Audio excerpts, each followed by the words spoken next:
The moment was still. Silence. Condensation clung to the peeling tint on the glass windows. Then, as I was ordered from the vehicle, "Get out of the car, put your hands on the hood." He pat my pockets. Pat, pat. A black youth who matched a profile. Pat, pat. Anxiety. "Any knives, needles, and narcotics?" Pat, pat. My blood pressure increased. I could feel my heart begin to beat. "Okay, go stand by my car." How did this happen, I thought. I don't recall a sign prohibiting a left turn. It's dark, it's cold, it's late, and I just want to go home. Oh, and now what does he need this additional squad car for? Are we in danger? Do we need to be afraid for our lives?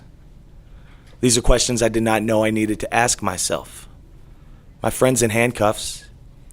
He may receive a ticket, but who knew?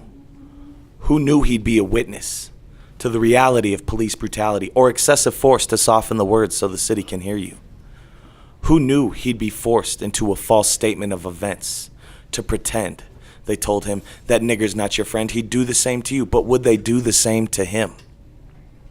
Is it an ism? Or is it system? Or is it both? And can we all be victims? Protect and serve, I thought. At least that's what I was taught. But what I was taught is not reality. Can I see a warrant? Does that warrant a multitude of Denver cops to grab, beat, and tackle me?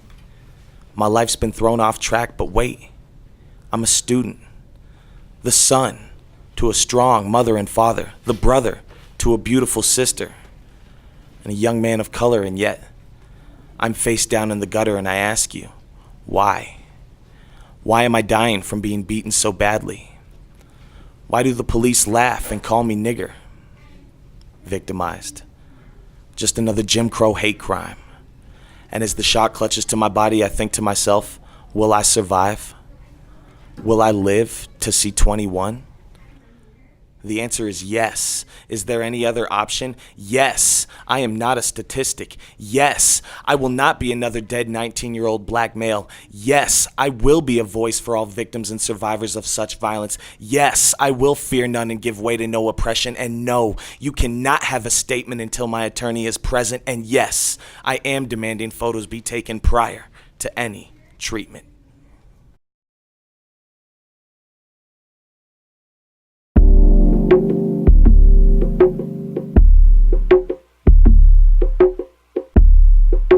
That was Alex Landau, and this is the Voice of Montbello podcast.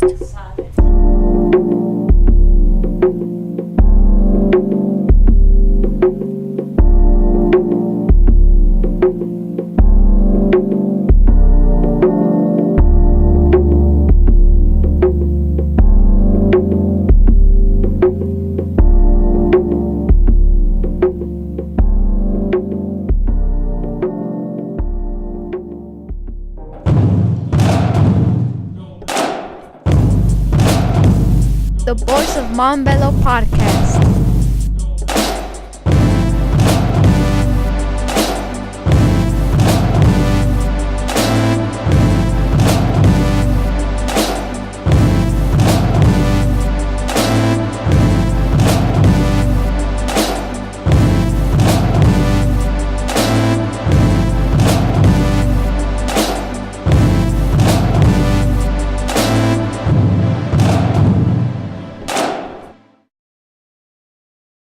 Welcome to the Voice of Montbello, and today we will interview Alex Landau for a project to help stop police brutality. We also hope police hear this so they can see the error of their ways. We hope you enjoy the podcast. This is a Lobo Studios production. For me, interviewing Alex Landau was heartbreaking, touching, and inspiring. I felt these emotions through my heart and my brain because I had never heard such a story with such violence and brutal events. Also, I have already heard about these events in the news, but they never really explain what really happened, and they never take much interest in the event, at least not how much Alex did, who was an actual person who experienced that. Also, this interview was not just to teach us about an almost dead black male, but to show us to fight for our rights and to keep climbing your mountain. For example, in this case, Alex was nearly hurt to death, but he did not just put that moment in the past, but he started fighting for his rights and making a difference.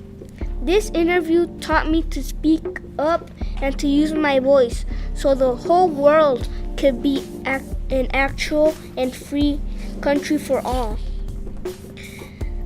And I thought that all because of Alex Landau, who is an inspiration to me. Interviewing Alex was inspirational and emotional because he had inspired me to stand up, not just to police brutality, but to any kind of oppression. It also made me feel sad for his incident and for what everyone had to go through during this situation, such as his sister, his mother, his father, and everyone else in the world. It was also heartbreaking to me because of how many people have suffered from this kind of cruelty and how many have died from it. It also made me feel happy because Alex didn't give up on life after what had happened to him. He stood up and told others his story and let them know about police brutality. So after this interview, I want to say, Alex, thank you for one of the most important experiences I will ever have in my life. After interviewing Alex, I felt like it was inspirational and breathtaking. I felt heartbroken of how us humans are doing so many horrible things in the world. I felt sad about how people have been killed or judged for being the color of their skin. Montbello may not be the most friendliest place to live in, but that doesn't mean that we can't stand up for what's right. These types of situations make me feel sad because once you think about how many people have died from it, you feel like you want to do something about it. It makes me change the perspective about the world we live in. It's nice knowing that people are standing up for what's right. Thank you, Alex, for this interview. I was listening to Alex tell us his story. It was heartwarming. Just the way he said that was emotional. He said the whole thing without shedding a tear. I could tell he was about to cry because telling a story of someone being beaten senseless. I guess I can relate. I am a young man of color. I see myself in Alex.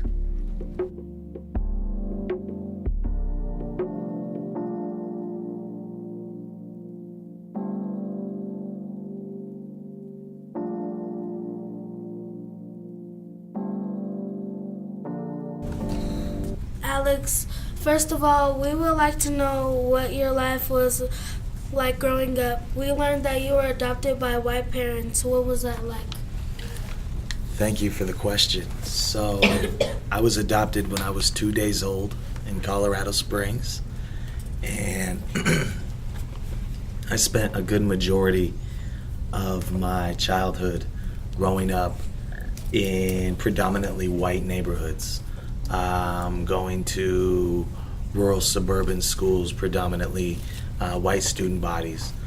And 4 years later, my mom and my dad, who are also both white, adopted my younger sister, and they raised us under the lens, the ideology that they didn't see color per se, in the sense that they loved us for who we were and not anything other than that.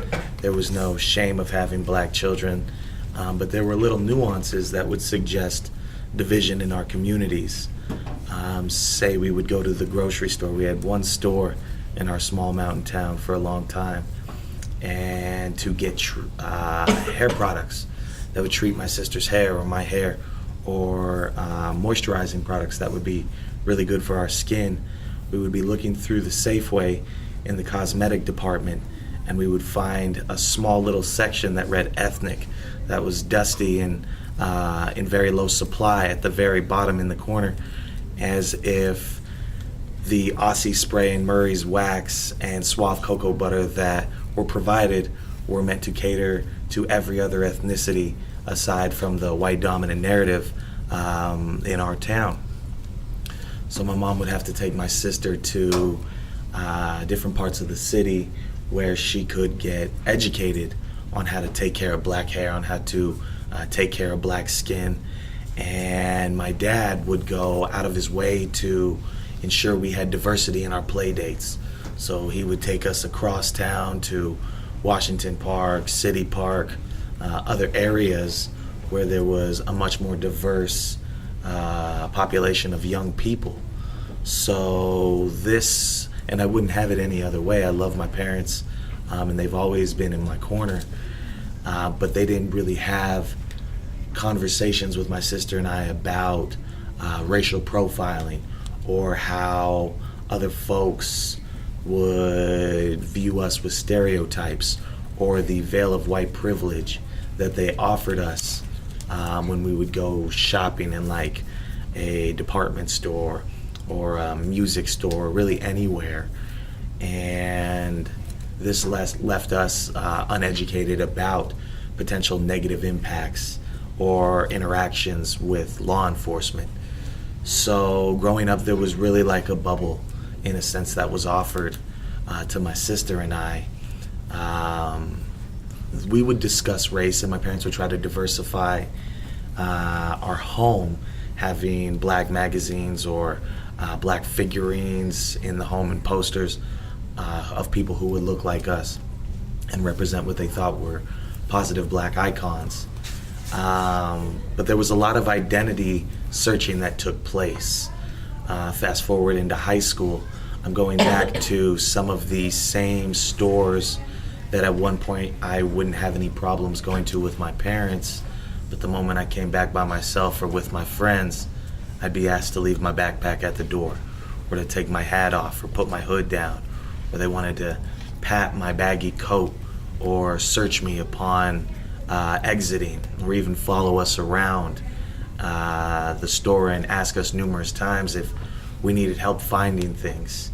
And these were subtle harassments that at the time I didn't really understand, you know, and my mom and my dad would discuss these things with me to the best of their knowledge when these incidents would happen.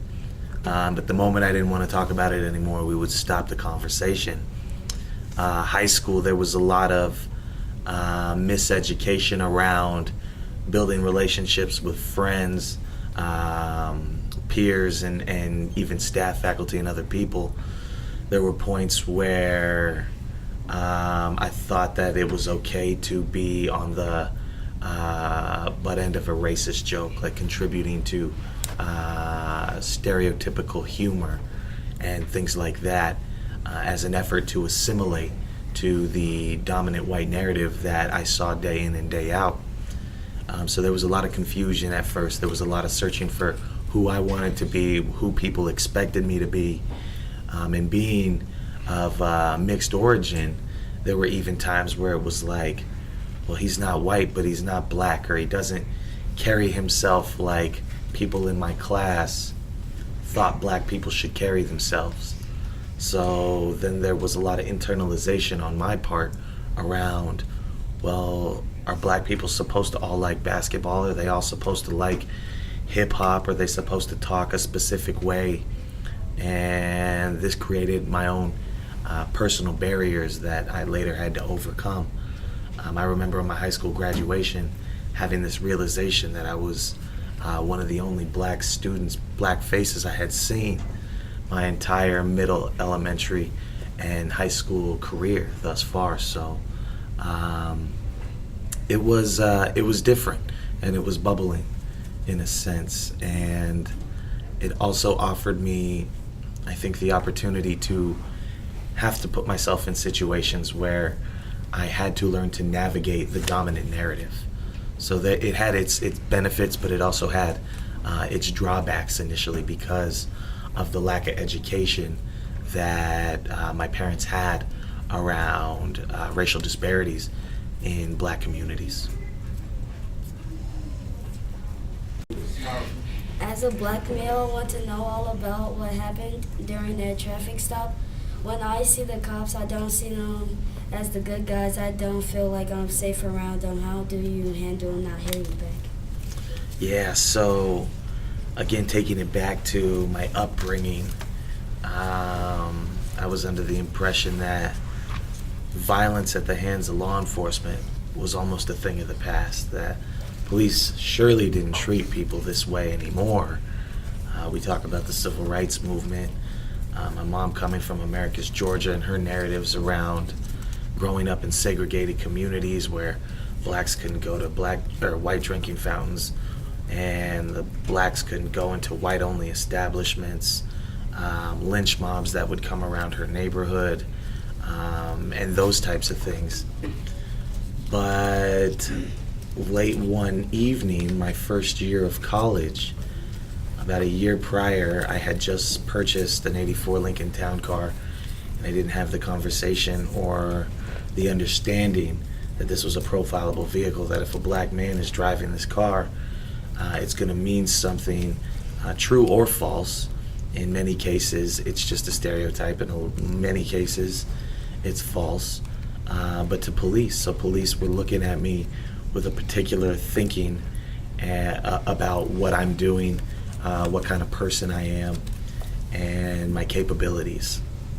So it gave officers a negative persona around black people. So I picked a friend up who I had met on campus, and we were headed back to our apartments that were kind of on the eastern end of Colfax. He lived on like Colfax and Tamarack, and I was on Colfax and Potomac at the time. And we were stopped in Capitol Hill in the District 6 district of Denver Police. So that's Colfax and Emerson. We were headed home, and he offered to buy us some cheeseburgers for the ride. So we pulled into Wendy's, but before we could stop in that Wendy's, we noticed we were being pulled over. And we stopped on 16th and Emerson. The Wendy's is in between 16th and Colfax on Emerson. And Colfax is a very busy street. There's activity happening 24 hours a day out there. They have concert venues. They have people experiencing homelessness who frequent the area. They have bars. They have check cashing locations, 24-hour convenience stores, and walk-up food establishments, things like that. And 16th, where we stopped, is very different. It's a very gentrified area. There was one streetlight that lit up that entire block from 15th to 16th, and then Emerson down to Washington. And we stopped under the streetlight. That was kind of my thinking. I didn't have any navigational tools. It just made sense to stop under a lit area. And the officer came to my window, Ricky Nixon, and asked me if I knew why I was being pulled over. And I told him no. And he said that I had made an illegal left turn coming from Colfax. And I'm sitting there thinking, well, Colfax is riddled with no left turn signs, so there's a possibility that I may have taken an illegal left turn. So I didn't argue that because I didn't know at the time. And he asked for my ID, and I realized at that moment I didn't have a wallet on me. And by not having my wallet, I didn't have my ID. And I told him this. I was comfortable telling him this. I gave him my registration, proof of insurance, and then also gave him a social security number. I had mine memorized, and I wasn't concerned because I didn't have any warrants or traffic violations. My registration and insurance were all up to date. And then he comes around to my friend who's sitting in my passenger seat, Addison, and asks him the same question. Let me see your ID, and he takes it and he goes back to his car. And then there's this uncomfortable period of silence where we're both kind of questioning, the stop. Addison says, I didn't see a sign. And I told him I didn't either, but, let's just see where this goes. It should be a traffic ticket, and we'll be able to be on our way. Next thing we know, the officer comes back to the car, and Nixon says he wants us to get out. He says he could detect an aroma of marijuana coming from within the vehicle. And so I'm fishing for things I've heard over the years. I didn't know what my rights were, what they weren't, and we ended up getting out of the vehicle. Initially, I had asked him if I could see a warrant, and he totally disregarded my question and just kind of shouted at me a little bit louder, I told you to get out of the car. So I got out, and he has me put my hands on the hood or on the roof of the vehicle. It's a white car with a peeling burgundy top and peeling burgundy tint.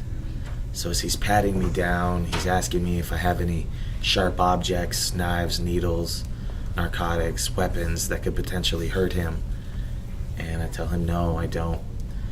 And he tells me to go stand by his squad car after he concludes his pat down.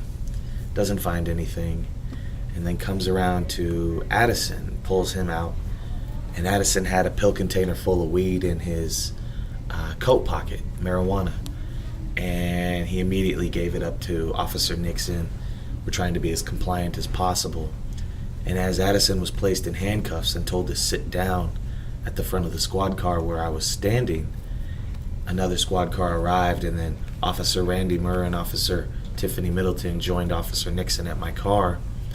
And they're pointing down the quiet 16th Street corridor that's full of these renovated Victorian homes, these brand new condominiums, and absolutely no pass-by traffic, much different than the neighboring block of Colfax.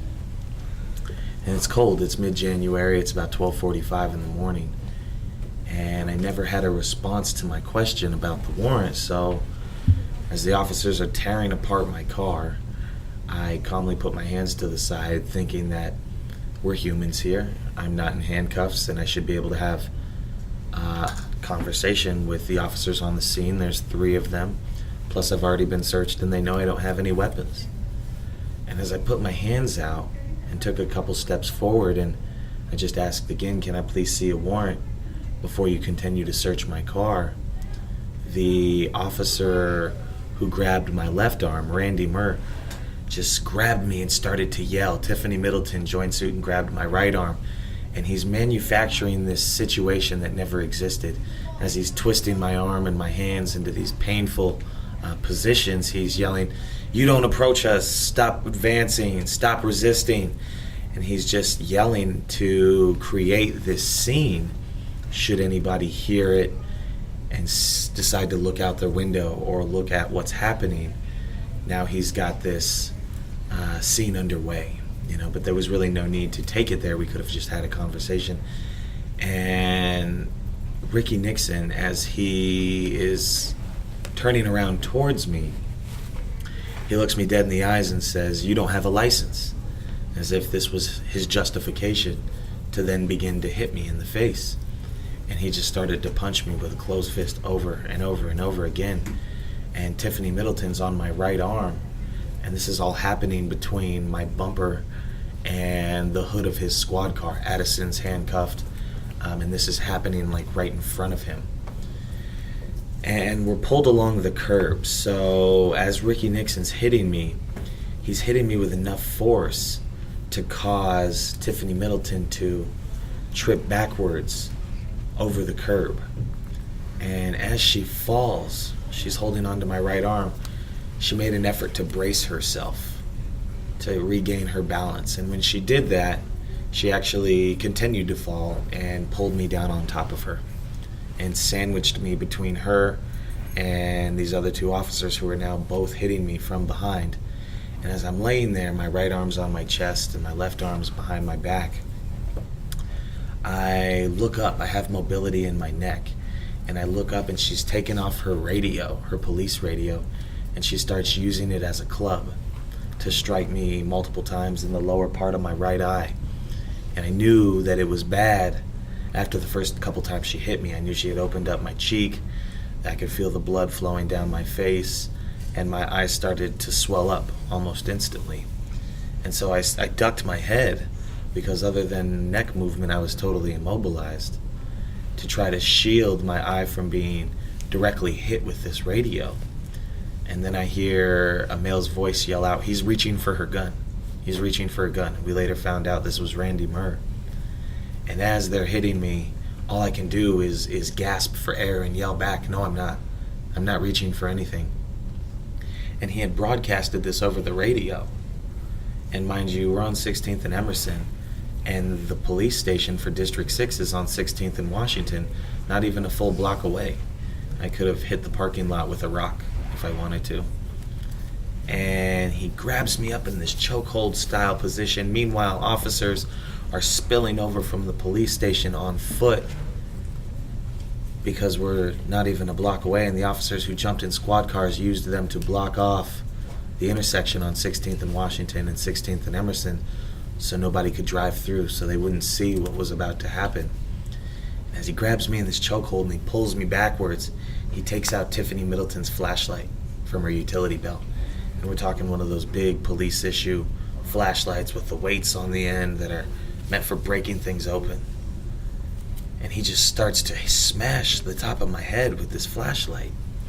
And at first I didn't even know it was a flashlight. I had to read through the report, but I could tell that it was a metallic object. When it hit me, it hit different. It was reverberating inside my head, and I could feel the metallic connection.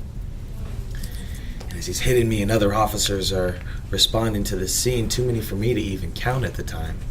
Addison's sitting over here horrified, yelling, "Stop, what are you doing? Leave him alone." Next thing I know, I'm thrown back to my face. Tiffany Middleton is no longer underneath me. They've maneuvered me and they've thrown me on the grass. And as soon as I hit the grass, I could see my blood fly across the blades, and I knew that I was injured. I didn't know how bad. I couldn't see out of my right eye, and another officer yells out, "If he doesn't calm down, just shoot him."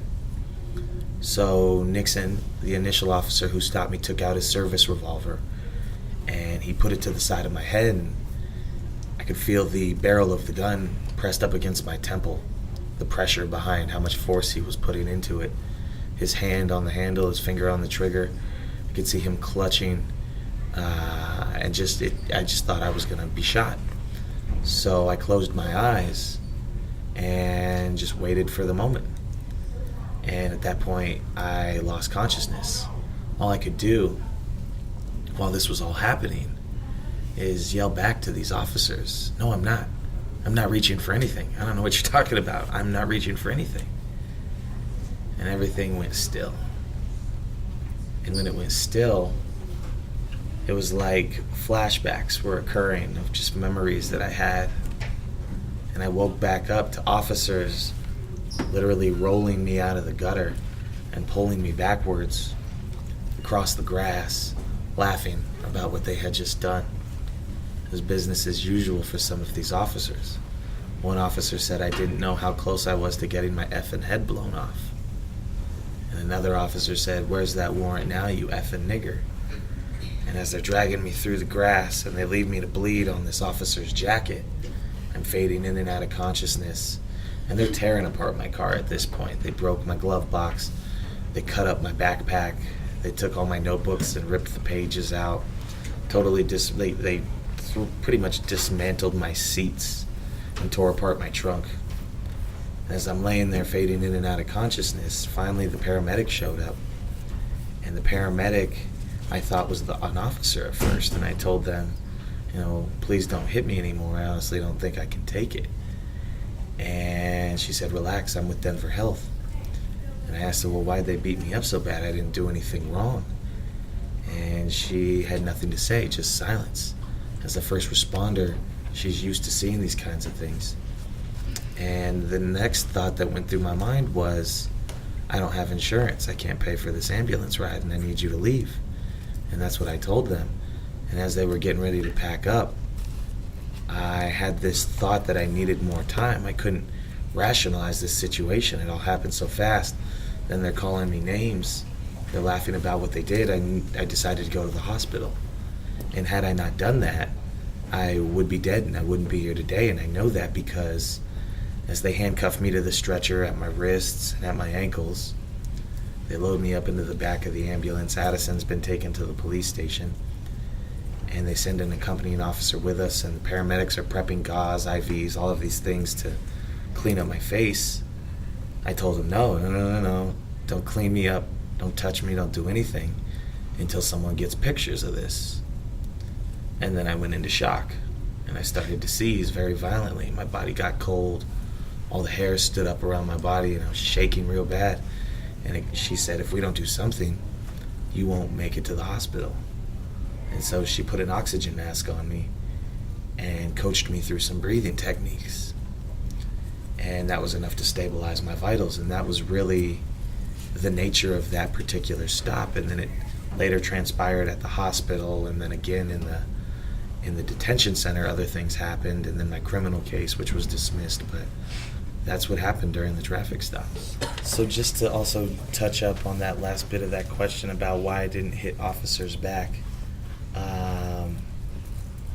that honestly wasn't even an option at the time. I was wedged and all of these crazy things were happening.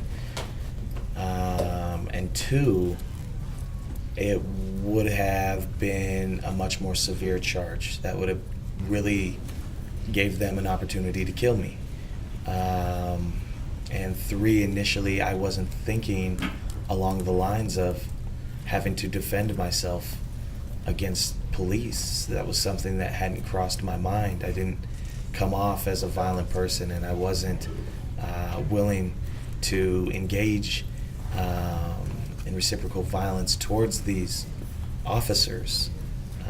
Everything was so distorted about my views growing up to the time it took for this incident to unfold. And I knew, even with the lack of knowledge that I had, that had I hit an officer and made an effort to defend myself, that things would have gone even worse for me at the time. Did you feel disrespected when they called you a nigger? I certainly did. The notion that they could beat me all the way to near death and then add insult to injury by calling me a nigger was probably one of the most disrespectful things that could ever happen to somebody. And they followed up with that in the ambulance as well. When I refused treatment, they said that he could take a beating, but he is scared of needles. What a pussy. And this is the mentality of the officers who stopped me that night. But what started to make sense to me later on was to engage in this work and combat them in that fashion. And as I later started to see as well, was the fabric of this society, and that racism has always been the backbone of this country. And that now, when I think about how they called me a nigger, it's not a surprise to me, because I know what officers can be capable of. And I know that some of them are racist and operate under their racist biases towards Black, brown, and indigenous communities, or whoever else their personal prejudices lie with. But absolutely, that was one of the most disrespectful things that could have happened. But it was also fuel for this movement. The idea that I wanted to hold them accountable. I wanted to do something different with my life. I wanted to prevent something like this from happening to anyone else. And that was part of the reason why I got involved in not only combating my own case, but organizing against these types of injustices as well.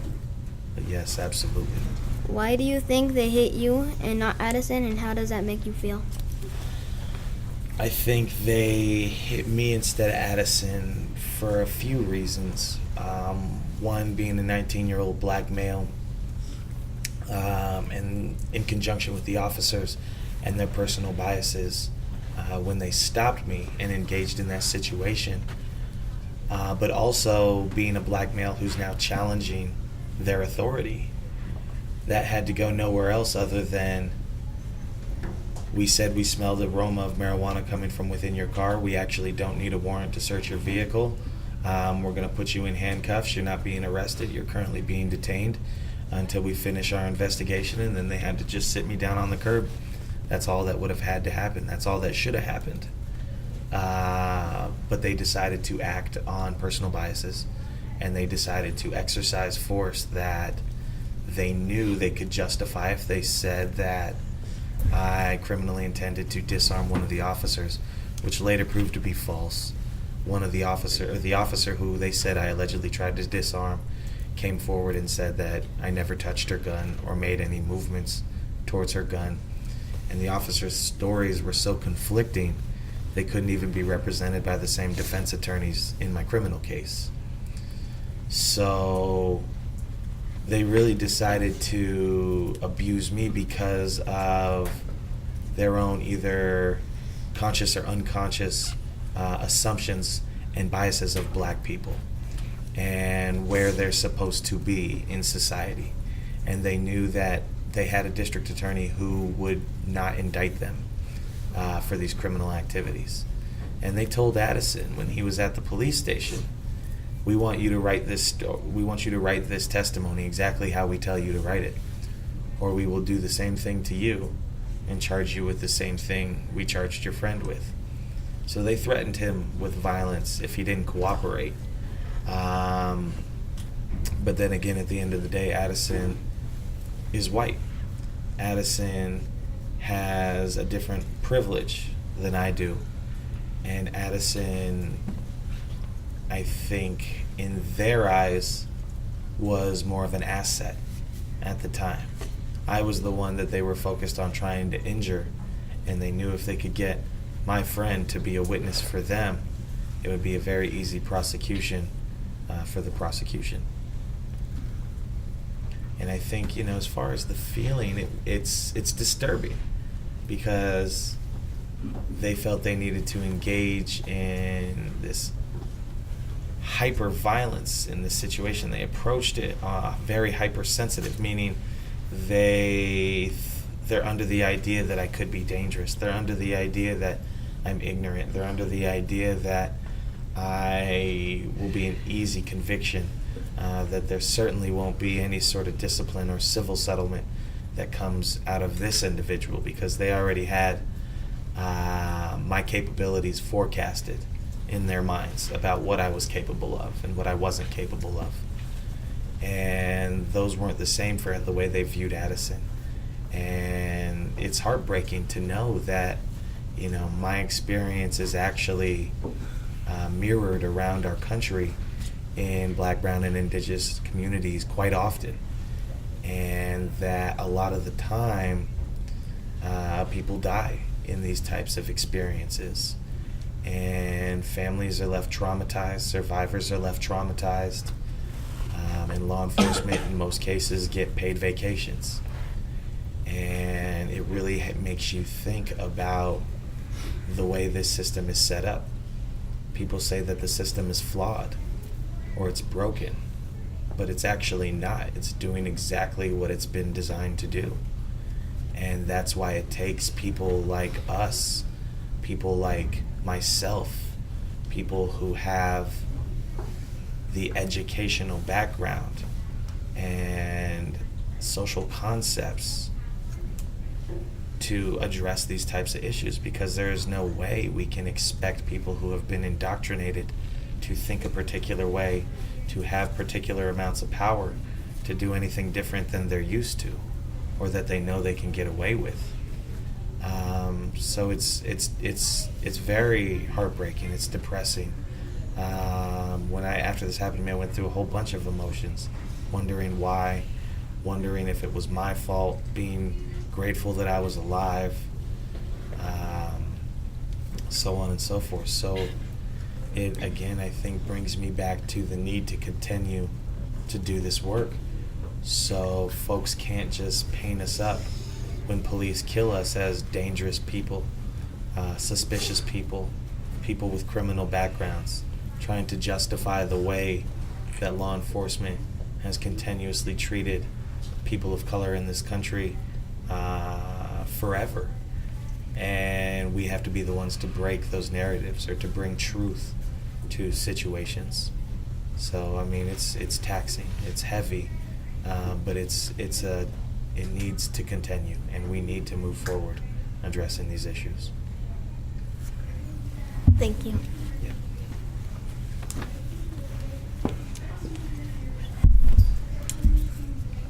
What would you do differently if you could relive that moment again? They say sometimes horrible things happen to people so they can prevent them from happening to other folks. Or sometimes that's actually the beginning of the rest of your life. And for me, it was almost, there was no other way I could have approached the situation. I could have stayed quiet and just let the officers do what they wanted to do, and maybe they would have gotten violent with me anyway, maybe not.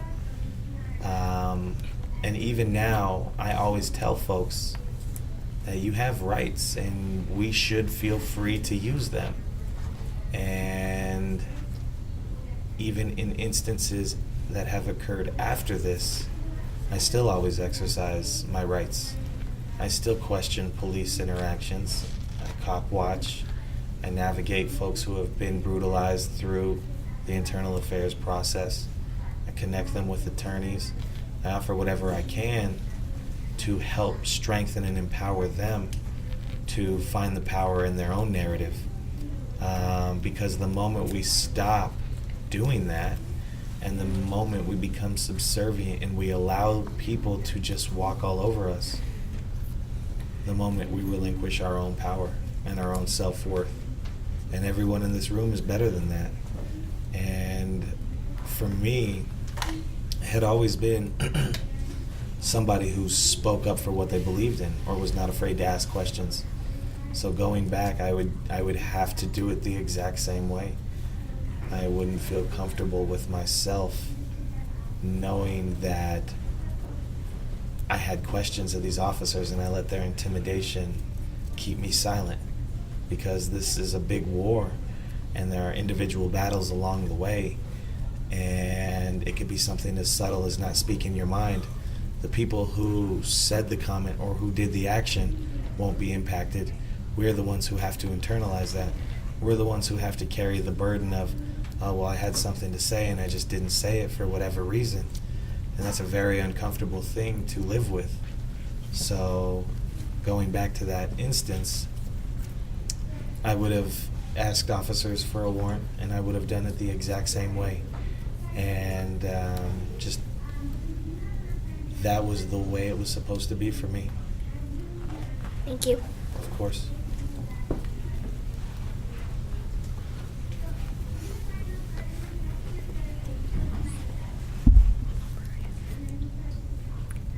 I wonder if you still respect police officers even after that night. Yeah.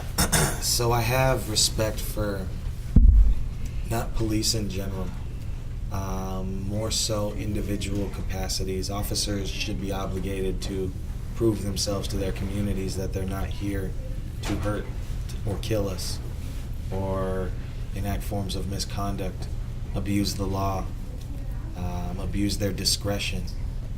But, you know, at the end of the day, I have friends who are police officers. One of the cases that happened shortly after mine, 3 months, because my case was so mishandled, these officers weren't even suspended. One of the same officers, Randy Murr, went on to assault 2 men in front of a nightclub.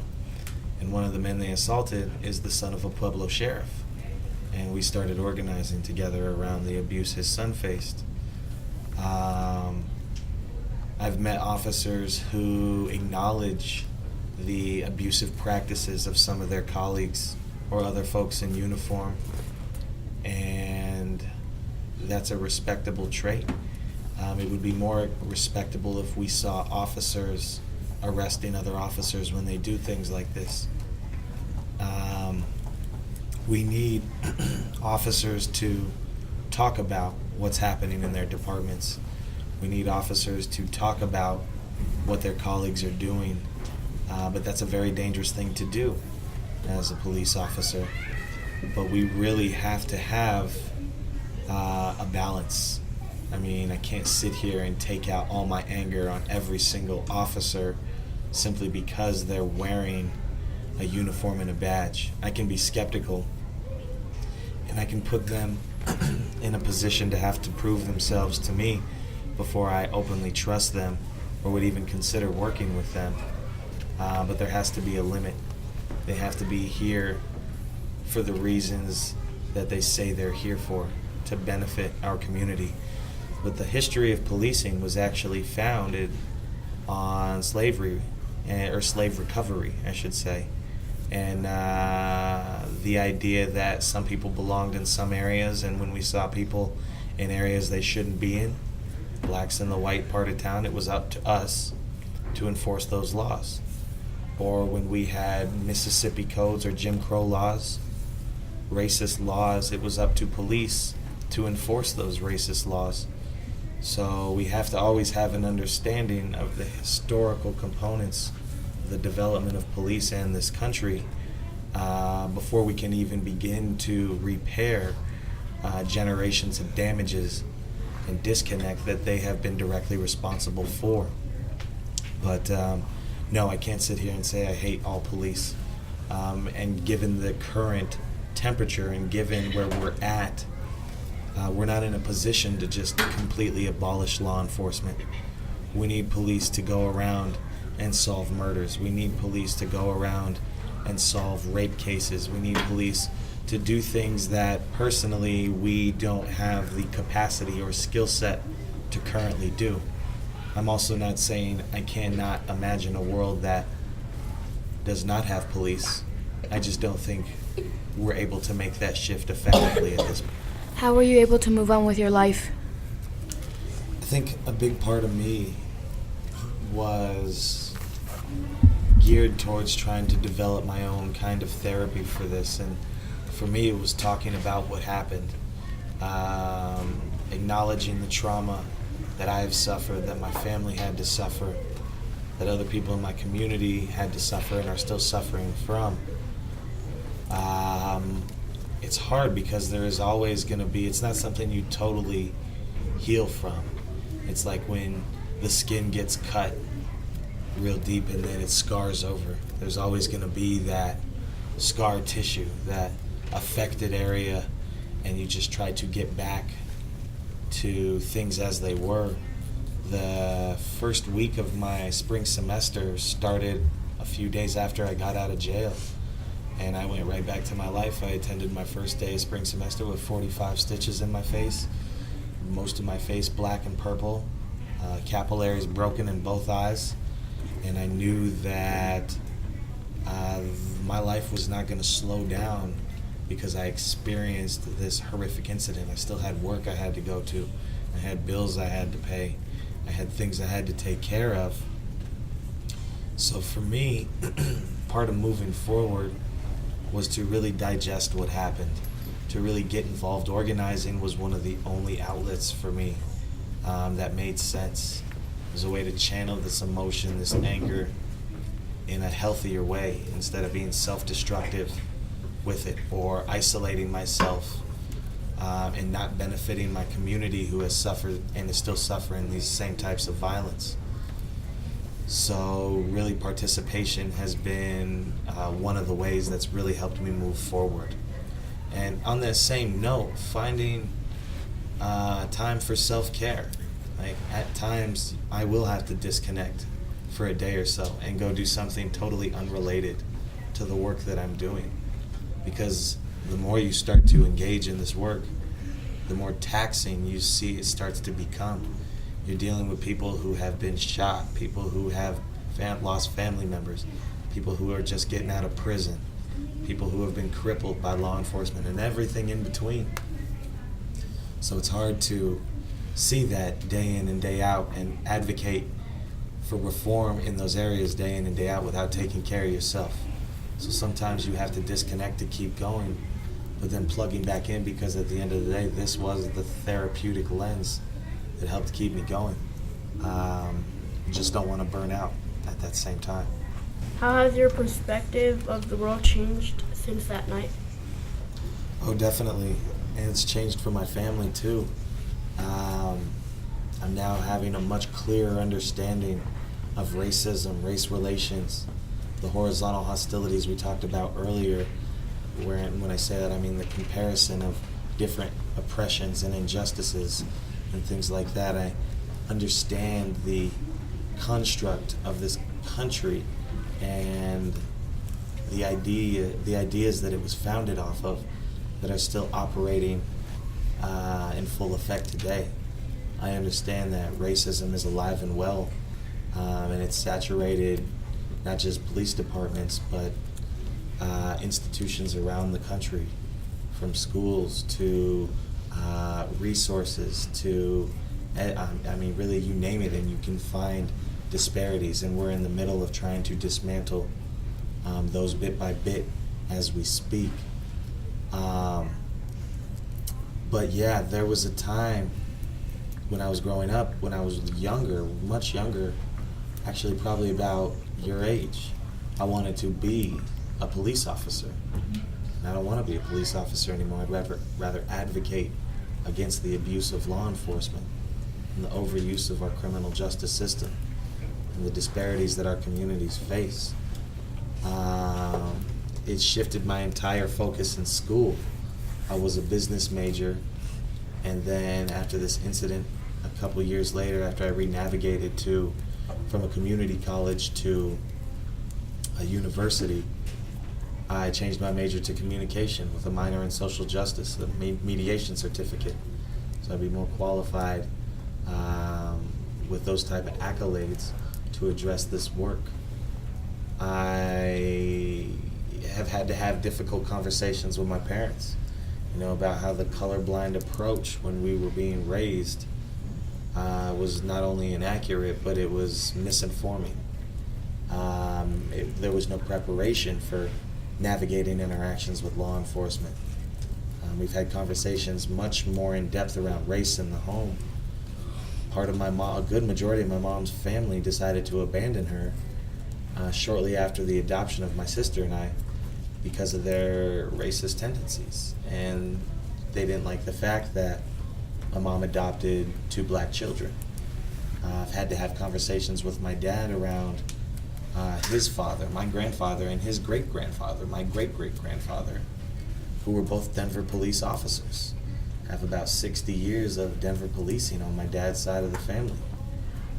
And we had to have conversations about how my grandfather, being the heavy-handed man that he was, and the heavy-handed discipline that he would lay on my aunt and my dad, about how he would treat a black person who did exactly what I did, questioned his authority.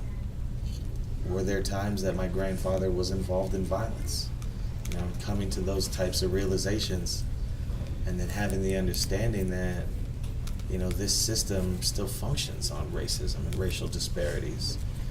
And it's really kind of been beneficial for me to be able to create this platform that I've been able to create, because I've been able to boost up other narratives along with it, from undocumented farm workers to families suffering from mass detention and deportation, to other victims and survivors and healers around law enforcement violence, to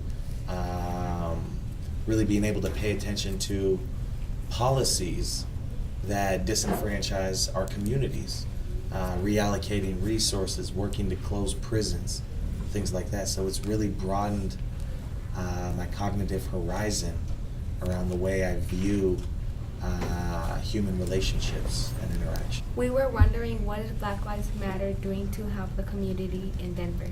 What would you say to someone who says all lives matter? So Black Lives Matter, we work closely with them. I'm one of the co-founders of the Denver Justice Project, and I'm currently the community organizer for Colorado Criminal Justice Reform Coalition. At CCJRC, the acronym, we actually recently closed our 6th prison, Kit Carson, on July 31st. We've developed over 30 pieces of legislative policy geared around sentencing reform and mental health and substance abuse. And at the Denver Justice Project, we have developed, a couple summers ago, we pioneered a recall effort of Denver's district attorney. And we have developed a curriculum that we use to educate people on the power dynamics and influence of a DA's office. And we're doing this curriculum all over the metro area. And most recently, we were successful in getting a ballot measure put forward on November's ballot. It's 2B, and if that's voted in, that will successfully put the Office of Independent Monitor, which is the independent oversight around the disciplinary process when dealing with law enforcement. The independent monitor works with chief of police, manager of safety, and all of these other avenues. It initially was a weak office, and some of the work we've done is to strengthen that office and putting it in the charter is one of those things. But to get back to Black Lives Matter, Black Lives Matter has done a good job of acknowledging the disparities in black communities primarily when dealing with law enforcement. They did a 135-hour sit-in in front of the mayor's office recently to highlight the 135 people at the time, and this was a month and a half ago, who had been killed around the country by law enforcement. Black Lives Matter has also sparked this conversation around the idea that historically black lives, brown lives, indigenous lives have been inherently worth less in the eyes of the general public. And the only place they see value is in the penitentiary, where they can pay us slave wages, pennies on the dollar, for taxing physical labor of things like chairs, uniforms, license plates, cell phone cases, you name it. Large corporations contract out of penitentiaries all the time. And we've been doing that for over 200 years since they started doing convict leasing in Alabama. Post-segregation, idea post-segregation. So when someone says all lives matter, you have to again wonder what they know about the historical contents of the development of this country. You have to wonder if they understand racism. You have to wonder if they are just simply hiding from the world as it is and living in the world as they would like it to be, which is just not realistic. You have to acknowledge, and Black Lives Matter does a great job of addressing privilege and what that means. The idea that black people and white people will not be treated the same when they walk into a department store. That black people and white people will not be treated the same when applying for a home loan or seeking education or anything else for that matter, when the eyes of the institution are responsible for making the decisions. And I think that when someone says all lives matter, they must assume that Black Lives Matter means Black Lives Matter only, or only Black Lives Matter, or they add invisible words that aren't really a part of that statement. Of course, when you say Black Lives Matter, we know all lives matter. We know white lives matter because it's demonstrated across the norm of this country. Demonstrated on who gets promotions sooner, who gets the most benefits and breaks from this economy. But when you look at the communities of color who have been continuously disenfranchised, it's a statement that over the years has just never been listened to and is still creating all this controversy. And what it would suggest, and I think it's doing a great job of demonstrating this, is that racism is alive and well. And a lot of the time it's embedded into people's thinking and they don't even understand their own personal biases. So for me, all lives matter is a fact. Of course all lives matter. That's just, of course, we know that. But what we don't see, and what I don't believe a lot of people know, is the disconnect between all lives matter versus the statement Black Lives Matter. Because Black Lives Matter would suggest some sort of separation, or it would suggest some sort of radical thinking. And that's not the case at all. The idea is that, look who's being killed time and time again by law enforcement. Look who makes up the majority of the prison population, even though we're a fraction of the national population. We're talking about disparities. We're talking about treatment. We're talking about resources and opportunities. So it's a very appropriate statement, Black Lives Matter, because people time and time again demonstrate that they do not understand that.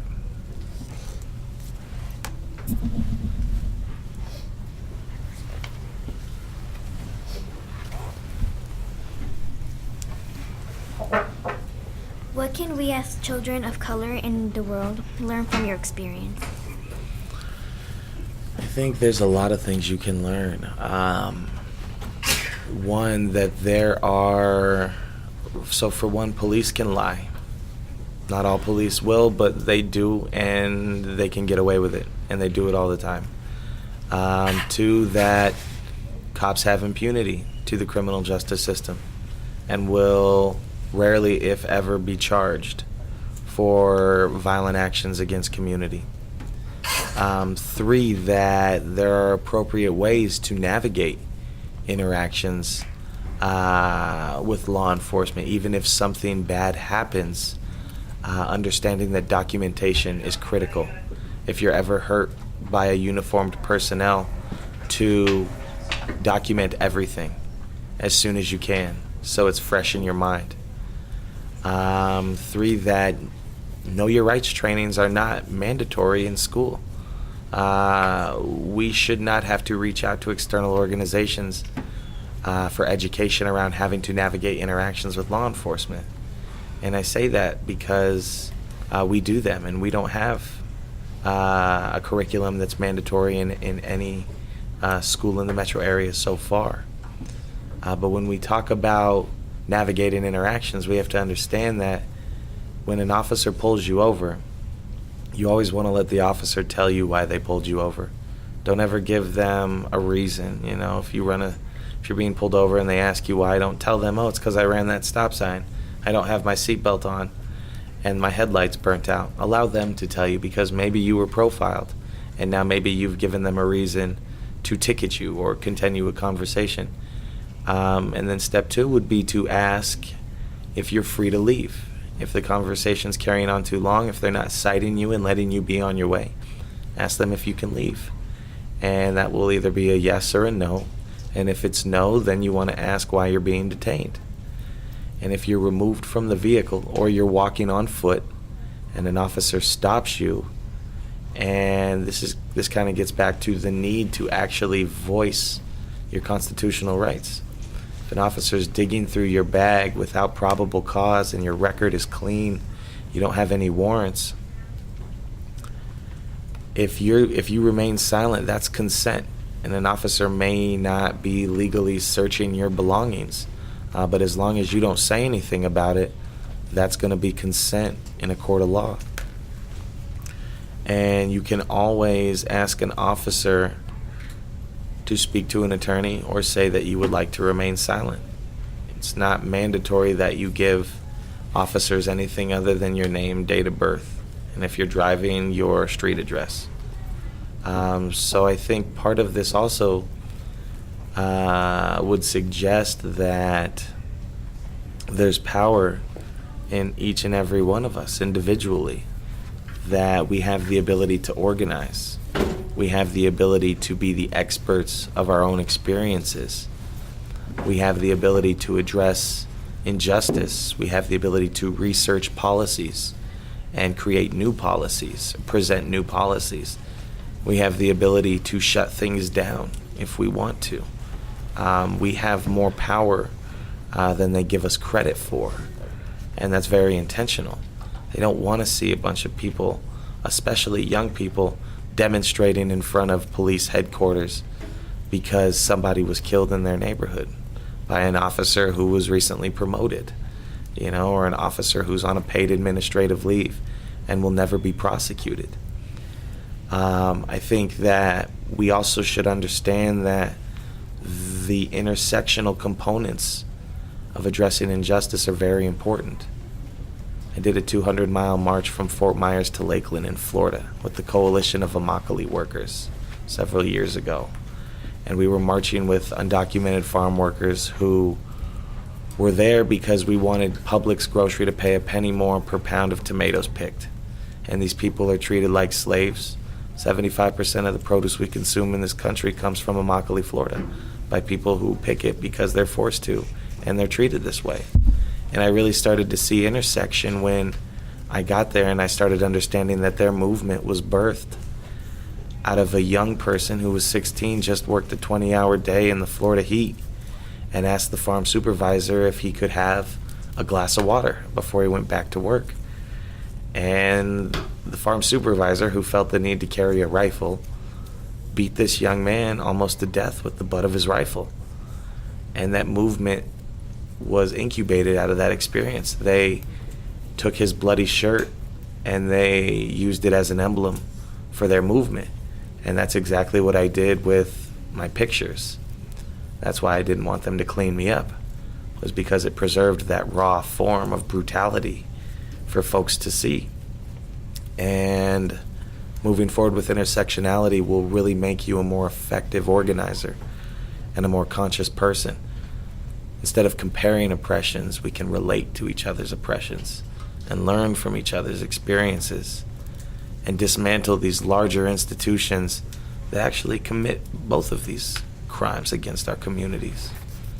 And I would also suggest that you organize, that you mobilize. You find something you're passionate about and you engage in it. And don't be afraid to use your voice or ask questions. If you don't understand something, freeze everything and let's go back to square one and bring me up to speed on what it is you're talking about. And get comfortable doing that. Because again, we are folks of color and we are the next generation and we cannot escape this skin. So we might as well get comfortable in it and create the uncomfortable space for people to acknowledge what's happened to us and what's still happening to us.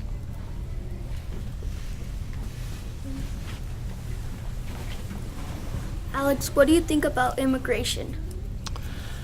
I think immigration is also another building block of this country. A lot of people are here by force. Some people are here by choice because of external circumstances that the U.S. has been directly responsible for. I think when we talk about immigration, we have to acknowledge that folks who are undocumented, for one, they're people just like we are, and two, they contribute to day-to-day society just like everyone else. This ideology that they don't pay taxes is ridiculous because everybody pays taxes. Everybody has the tax they pay on gas, on food, on anything you purchase. There's a sales tax that you can't escape, documented or undocumented. So that's really a facade. That's an unfortunate thought for a lot of people. I think at this moment, when people say immigration, the immediate focus or the individuals who immediately pop up in people's minds are folks of Latin descent, Latino people. When in actuality, we have people who immigrate here from all over the world who are undocumented. I know people who are undocumented from the Netherlands, from Ukraine, from other parts of Europe. I know people who are here undocumented from Canada, from Africa, who are black, white, Latino. And it's really a picture the media has been able to paint, and a lot of people in power, as something that is negative. But immigration can be a beautiful thing, undocumented or not. I remember my car was wrecked a few years ago, 2013, and luckily it was their fault, so they paid for the rental. And I drove this rental car with a friend of mine to Juarez, Mexico, and I picked up 2 little girls at the bus station because their parents were going to come here another way. And we were to drop them off in Commerce City.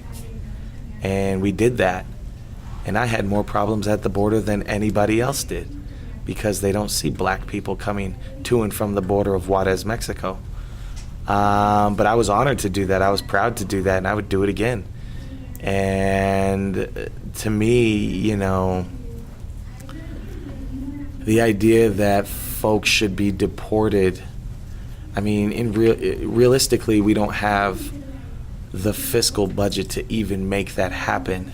And that would crumble the economy. That would have such a negative impact on the United States. A lot of the time, people take positions that, for one, folks in this country don't want to do, and two, have really become parts of the backbone that keep this country afloat.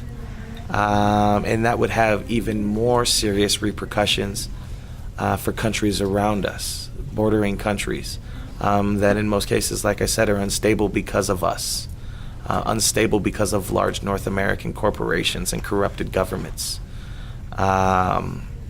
Immigration can be beautiful, and we really need to start focusing this in the lens of these are humankind issues. You know, these are human issues. That's why I consider myself more of a human rights activist, because I fight for the prosperity of the disenfranchised, regardless of what that disparity looks like, if that's immigration, if that's police abuse, you name it. I would rather be an advocate for that than anything else. So I would say, you know, the only borders we create are psychological. They're not real. You know, it's the humans and the interactions that make them real. But land is land, and water is water. And we should be able to move freely, in my thinking, to and from the areas as we please. Of course. Thank you, Alex, for sharing. Do you have any last thoughts? Oh, you're welcome. At this point, I would say that the questions, the thinking that's going on in this room is exactly where it needs to be. You're asking questions that, and you're doing things like podcasts, like guest speakers, etc. This would have never happened in any of my elementary, middle, or high school classes where I went. I would encourage you to take advantage of it as much as possible. Find connections, organize, activate, and collaborate, both on campus and off campus.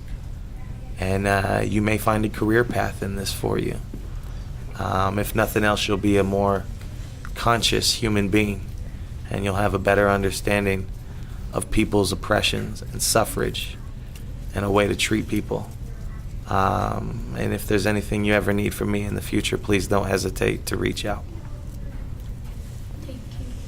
Of course. Say Of course. to him a big thank you. Thank you, Alex.